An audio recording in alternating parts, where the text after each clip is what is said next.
Welcome to Jamie TV and thank you for tuning in. There's a new Cubasis 3 update available, taking us to Cubasis 3.6.5. Now when Steinberg first contacted me to ask me if I'd like to beta test this update, they told me it's just going to be a small update, a few additions and a few fixes. But actually there's quite a lot here to be very happy about. So put your happy hat on, I'm going to take you through the new stuff, and then at the end of the video I'll share my thoughts. I'm going to pour out my feelings to you. In much the same way as we can join together different chunks of MIDI with the glue tool, we can now do the same thing with real audio. Click on Select, highlight the sections you want to join and press glue. This is immensely helpful if you have a section of a track with a lot of separate audio edits and you want to repeat that section later in the track. Instead of pissy-panting about, selecting lots of smaller clips of audio, join them all together and copy and paste as one.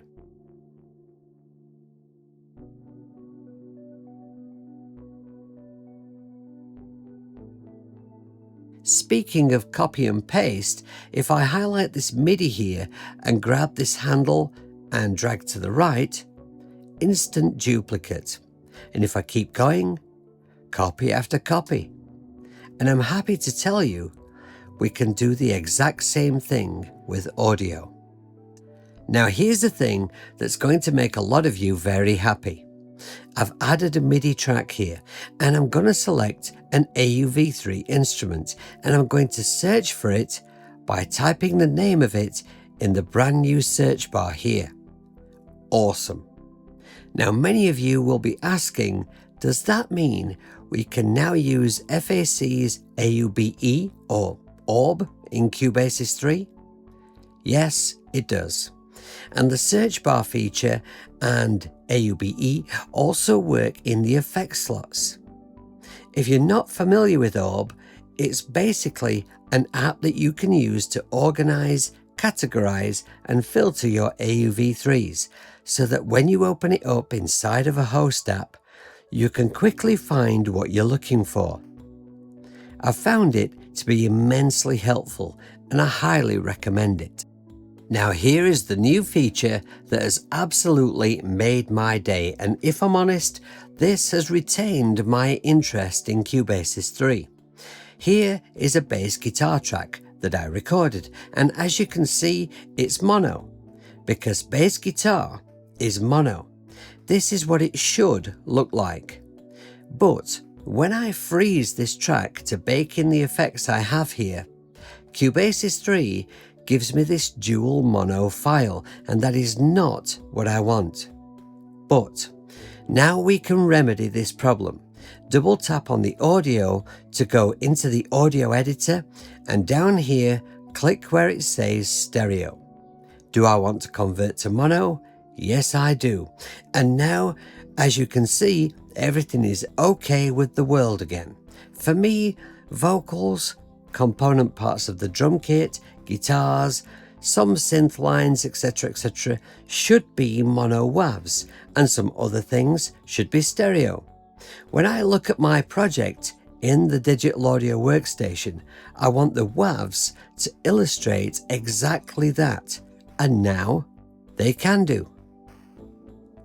And just to make sure that I can definitely wear the largest of my happy hats today, when we go to mix down, we can now export the project as a mono down mix. There are many good reasons why you might want to mix down to mono. I'll not expand upon all of them here, that's a topic for another video. Suffice it to say, if it's a feature you need, Cubasis 3 can now oblige. To give you just one example, this changes everything for me. I can earn money by recording sessions for people, mostly guitar and bass guitar. It's a big part of my job. When I send the files onto the client, they want to see a mono file. A few times I've sent a dual mono file recorded on iOS, and the response was like, "What is this that you've sent me?" Now you could argue that a dual mono file is perfectly usable, but that's not a conversation I want to have with someone who is paying me for a session. So this meant that I had to use my desktop for all session work, which is not always convenient. Now I can record my sessions with Cubasis 3 on any iOS device, meaning I can work almost anywhere. Also, at Mixdown, we can now create an AIFF file, which Mac users will know all about, and we can now even mix down to MP3.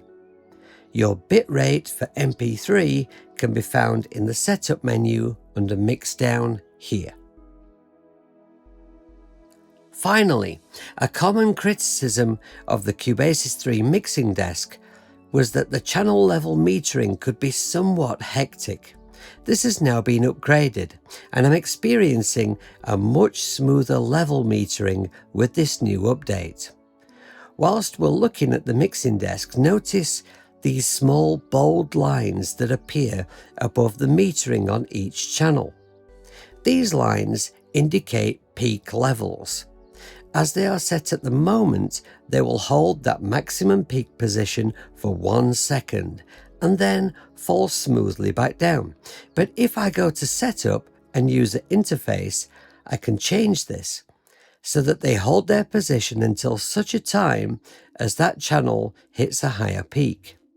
This is incredibly helpful when mixing a large project on iOS, when you simply don't have enough real estate to fit all the desk on one screen. If something is peaking a little high off screen, you'll see these markers later when you do have that part of the desk on your screen. If you tap them, they will fall so that you can refresh the metering when you've made a change. And if you don't like this immensely helpful feature, you can go here to switch it off. As well as these new features, there are of course plenty of welcome bug fixes, which I'm not going to go over, but I will put a link to the list of fixes in the video description. Now I know that there'll be lots of Cubasis users who've checked out the additional features available in this update and will be up in arms, like what's still no tempo track, no drum editor, no improved sampler. And I know, I hear you, I feel that too, but I still think there's a lot to be happy about in this update. So let me try and explain why. We'll go back in time to when the last Cubasis update dropped. Now at that point in time, a lot of Cubasis users had started to lose faith. They've been asking for lots of additional features for a very, very long time, and they just were not coming. And during that very long period we were waiting for that update, Logic Pro for iPad had dropped, and that included many of the features that we've been asking for, so some faith had been lost. Then that update dropped, and users felt like, this is it right now. Finally, Steinberg, the original creators of the DAW, are going to show Apple how it's done. We're going to get all those features that we wanted. But we didn't. It was a very different kind of update. It was just some new instruments in the shop, basically, one of which was free and was excellent, but the others were to pay for. And for those people who paid for them, they were excellent new instruments. But most people didn't pay for them, because a lot of people felt like, we've been asking for these features for such a long time and we're not getting them. We've lost faith. Why would we spend money on an app that doesn't seem to be moving forward? That was the feeling. And I think that Steinberg are very aware of how people felt at that point, because not too long after, they've brought us another update here that includes some popular user requests. And they've made it clear that they consider this just to be a small update, which would indicate to me that more updates are coming, bigger updates are coming. Now these updates, they're fundamental things.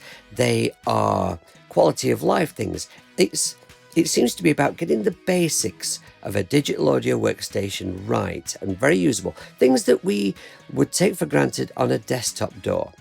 If we compare that to the Logic Pro for iPad update that just dropped, Apple have added some fancy new features. They've added some AI stuff and exciting tools, but they have neglected a lot of fundamentals, a lot of basics that needed improving and fixing.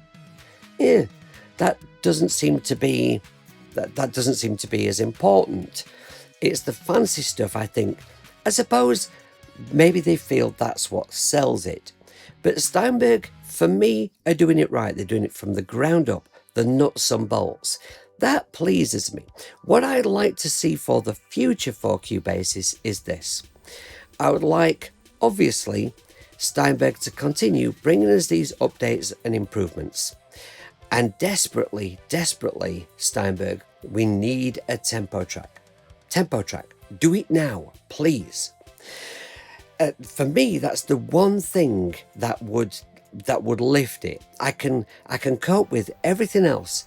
Every other feature that's maybe missing or could be improved, there are ways around for me. But the tempo track, I need it now, please. So what I'd like to see is the improvements to keep coming, keep bringing us these updates, and keep adding new instruments to the shop. Because if people's faith in the app is restored, they will spend money in the shop because those instruments are great. That will continue to bring revenue in through the shop. And I think, that means everyone's happy, right? Everyone's a winner. So, new instruments, tempo track, and other improvements, please. So, what did you think of this update? I'd love to hear from you in the comments below. And if you have any questions at all about Cubasis, I'm your man. Ask away in the comments below. I always reply, and I will do my best to help you. Until my next video, take care of yourselves. Make lots of music, be kind and be good. Look after the planet, look after yourself. Check on your neighbour. And try not to pissy pants about. See you later.